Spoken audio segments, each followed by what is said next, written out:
نل کی جادوئی مہم۔ نل ایک خوش مزاج اور تخیلاتی 12 سالہ لڑکی جادو اور مہم جوئی کی کتابیں پڑھنے کی شوقین ہے۔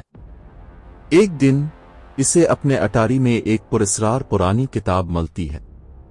جیسے ہی نل کتاب پڑھتی ہے ایک جادوئی دروازہ ظاہر ہوتا ہے۔ وہ اس میں قدم رکھتی ہے اور خود کو ایک عجیب و غریب دنیا میں پاتی ہے جہاں باتیں کرنے والے جانور اور جادوئی جنگل ہوتے ہیں۔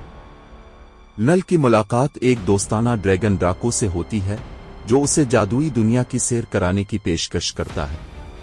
وہ دونوں ایک ساتھ ایک مزیدار مہم پر نکلتے ہیں۔